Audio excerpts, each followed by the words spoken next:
Welcome to Shravan CTET classes.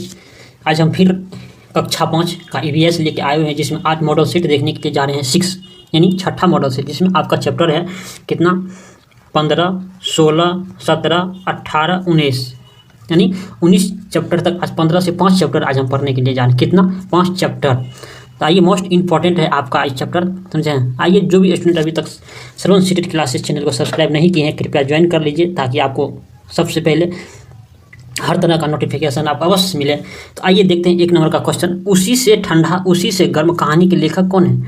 उसी से ठंडा उसी से गर्म कहानी के लेखक कौन है? पंडित जवाहरलाल नेहरू, दादा भाई नौरोजी, APJ अब्दुल कलाम, डॉक्टर जाकिर हुसैन। तो कौन सा है? तो कौन सा हुआ? डॉक्टर जाकिर हुसैन होगा। 2 नंबर का क्वेश्चन देखिए, कहता सांस के किस आई भाव से शीशे पर पानी की बूंदें जैसी बन जाती है? ऐसा इसीलिए होता है क्योंकि शीशा गर्म होता है और सांस ठंडा होता है। शीशा गर्म होता है, सांस ठंडा होता है।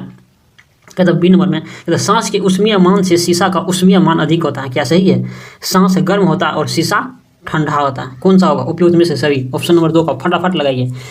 क्या होता है? सांस गर्म होता है और शीशा ठंडा होता है, इसीलिए इसमें क्या होता है? वाष्प जम जाता है। 2 का आपका C नंबर का ऑप्शन आपका निकल के आएगा। 3 नंबर का देखिए, कहता है कि डॉक्टर की माप यंत्र के सहारे रोगी के शरीर का धड़कन सुन सकता है। डॉक्टर की यंत्र के सहारे रोगी के शरीर का धड़कन सुन सकता है। एनीमोमीटर, बेरोमीटर, एस्कीमोमीटर और स्टेथोस्कोप के द्वारा। किसके द्वारा सुन सकता है बताइए? स्टेथोस्कोप के द्वारा। आपका ऑप्शन नंबर D, स्टेथोस्कोप के द्वारा, जिसको हम आला कहते हैं। जो डॉक्टर वगैरह अपने गर्दन पे लगा के घूमते रहता है, उसी को क्या कहते हैं? आला कहते हैं। उसी का नाम है स्टेथोस्कोप।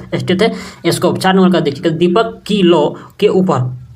क्वेश्चन है कि दीपक की लौ के ऊपर और क्यों उठी रहती है? दीपक की लौ यानी दीप की लौ ऊपर क्यों उठती रहती है? इसका कोई कारण होगा तब तो उठता है। कहते आसपास की हवा को ठंडा करके वातावरण में मौजूद हवा के कारण को, कहते क्योंकि गर्म हवा हल्की होकर ऊपर उठती है, इसी कारण दीपक की लौ ऊपर उठती है। D नंबर में देखिए, क्योंकि गर्म हवा भारी होता है, जिसके कारण दीपक की लौ ऊपर उठती है। तो क्या निकल के आएगा आपका? ऑप्शन नंबर C नंबर का आपका होगा, क्योंकि गर्म हवा जब हल्की होकर ऊपर उठती है वाष्प बन के, तो इसी के कारण दीपक की लौ भी ऊपर उठती है।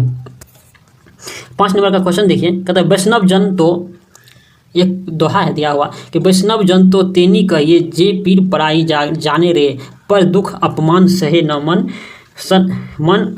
अभिमान न आने रे। उत्तक के पंक्ति के लेखक कौन है? इस पंक्ति का लेखक कौन है? महात्मा गांधी ने बोला था। किसने? महात्मा गांधी ने लिखा था कि वैष्णव जन तो तेनी कहे जेन पीर पराई जाने रे, दुख अपमान सहे न मन जे दुख अपमान सहे न जे मन अभिमान न अरे तेरे। उत पंक्ति न द्वारा रचित किसका है? महात्मा गांधी ने लिखा था। किसने लिखा था? महात्मा गांधी ने लिखा था। 6 नंबर का क्वेश्चन देखिए, महात्मा गांधी के सबसे बहुत और करीबी दोस्त कौन थे? या महात्मा गांधी के सबसे बहुत और करीबी दोस्त कौन था? दादा भाई नौरोजी, डॉक्टर राजेंद्र प्रसाद, मोरारजी देसाई और महादेव भाई देसाई थे। क्या नंबर आपका होगा? 6 नंबर का C नंबर का आपका ऑप्शन निकल के आएगा, महादेव देव भाई। और महादेव देव भाई का पुत्र का नाम क्या था? नारायण। क्या था? नारायण। और महात्मा गांधी का सबसे जिगरी दोस्त था यही महादेव भाई देसाई। कहते विक्टोरिया टर्मिनल किस खेल से संबंधित है? विक्टोरिया टर्मिनल खेल स्टेशन कहाँ अवस्थित है? विक्टोरिया टर्मिनल रेलवे स्टेशन या खेल स्टेशन कहाँ स्थित है? ये आपको मुंबई में स्थित। कहाँ पे है? मुंबई में स्थित है। चलिए, कहता बच्चू प्ले ग्राउंड कहाँ स्थित के लिए जाना जाता है? बच्चू प्ले ग्राउंड कहाँ के लिए जाना जाता है? बच्चू प्ले ग्राउंड कहाँ के लिए जाना जाता है? 8 नंबर का क्वेश्चन है कि बच्चू प्ले ग्राउंड कहाँ के लिए जाना जाता था। पहले बताओ, बच्चू प्ले ग्राउंड किसी क्रिकेट प्ले ग्राउंड का नाम है बच्चू प्ले ग्राउंड। उसका नाम क्यों रखा बच्चू प्ले ग्राउंड? बच्चू प्ले ग्राउंड में जो था ना, वहाँ पर बच्चे ज़्यादा आता था, स्कूल का बच्चा खेलने के लिए, इसीलिए वहाँ का कप्तान जो था गार्ड जो था, गेट गार्ड, उसका नाम क्या था? कोई दूसरा नाम था, लेकिन उसको बच्चे से इतना लगाव था, जिसके सब बच्चों मिलकर उसका नाम रख दिया क्या? बच्चू प्ले ग्राउंड। उसका नाम ही रख दिया बच्चू खान के ही नाम पे रखा गया, वह बच्चू खान प्ले ग्राउंड नाम रख दिया। इस कहाँ पे है स्थित? ये आपको मुंबई में ही स्थित है। कहाँ पे है? मुंबई में ही स्थित है बच्चू प्ले ग्राउंड। चलिए, 9 नंबर का क्वेश्चन देखिए, जाए तो जाए कहाँ? पाठ में जत्रा भाई का नाम बार बार आया। किसका आया? जत्रा भाई का नाम बार बार आया। इसका जन्म कहाँ हुआ था? इसका जन्म कहाँ हुआ था? हरे भरे घने जंगलों और पहाड़ियों के बीच खेरी गांव में हुआ था। कहाँ हुआ था? हरे भरे जंगलों और पहाड़ियों के बीच खेरी गांव में हुआ था। मानदर पर्वत के निकट हुआ था। राजस्थान के एक छोटे से गाँव में हुआ था। महाराष्ट्र में हुआ था। कौन सा होगा? आप ऑप्शन नंबर 1 में होगा। हरे भरे गाँव, हरे भरे जंगलों और पहाड़ियों के बीच में हुआ था। किसका? जत्रा भाई का जन्म। नीचे लोगों को नीचे दिए गए लोगों को कुछ क्रियाकलाप दिए गए हैं। क्या? कुछ क्रियाकलाप दिए गए हैं। इसमें अब आप छांटिए कौन सा सही आपका होगा।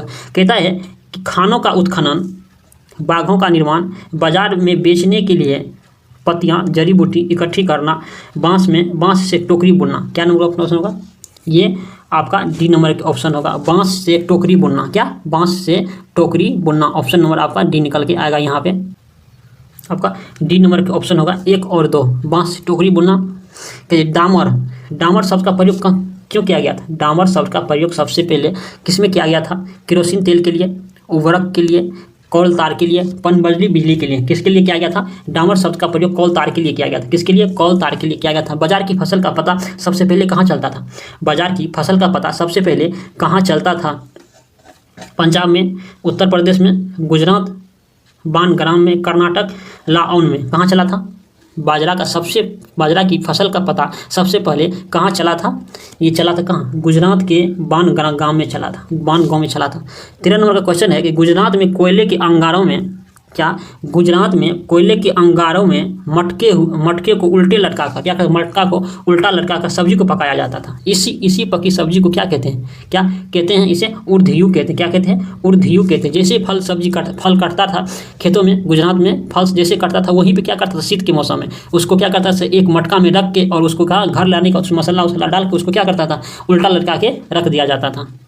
समझे? उसी को क्या कहते हैं? उर्ध्यू कहते हैं। क्या कहते हैं? उर्ध्यू कहते हैं। 14 नंबर का क्वेश्चन देखिए, निम्नलिखित में से कौन सा कथन जनजातियों के विषय में असत्य है? इस कथन में जनजातियों के विषय में असत्य है।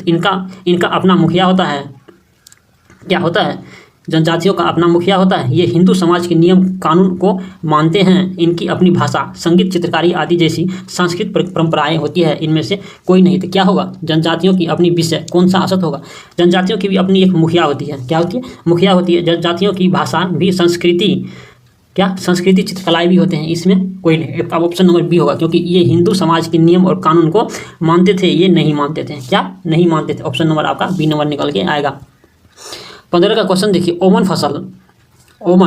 फसल संबंधित एक प्रसिद्ध त्योहार है। यह त्योहार भारत के किस राज्य में मनाया जाता है? ओमन क्या है? एक त्योहार पर्व का नाम है। ये भारत के किस राज्य में मनाया जाता है? ओमन भारत के किस राज्य में मनाया जाता है? ओमन केरल, तमिलनाडु, तेलंगाना, सिक्किम। किस राज्य में मनाया जाता है? ये केरल में मनाया जाता है। कहाँ पे? केरल में मनाया जाता है। सबसे दक्षिणतम राज्य है। क्या सबसे दक्षिणतम राज्य कौन सा है? केरल, जिसमें ओमन फसल के संबंधित प्रसिद्ध त्योहार मनाया जाता है। कहते हैं वर्ली एक पारंपरिक कला है जो वर्ली नामक स्थान पे किस राज्य में स्थित है? वर्ली नामक स्थान किस राज्य में स्थित है? वर्ली परंपरागत कला है। क्या है? कला है, संगीत है। वो किस राज्य में स्थित है? वर्ली किस राज्य में स्थित है? वर्ली ये महाराष्ट्र, मणिपुर, बिहार और राजस्थान। ये वर्ली कहाँ पे स्थित है? ये आपको महाराष्ट्र में स्थित है। कहाँ पे है? महाराष्ट्र में स्थित है।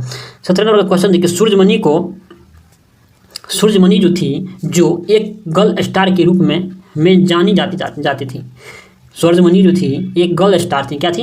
गर्ल्स स्टार थी, जो गर्ल्स स्टार के रूप में जानी जाती थी। ये किस आदिवासी है? यह कहाँ की आदिवासी है? यह कहाँ रहने वाली आदिवासी है? कहाँ की आदिवासी जनजाति है? ये झारखंड की है। कहाँ की है? सूरजमणि कहाँ की है? झारखंड की है। कुडुक कहाँ की भाषा है? कुडुक कहाँ की भाषा है? कुडुक कहाँ की भाषा है? कुडुक भी झारखंड की ही भाषा है। कहाँ की है? कुडुक भी झारखंड की भाषा है। कहाँ की है? झारखंड की ही भाषा है।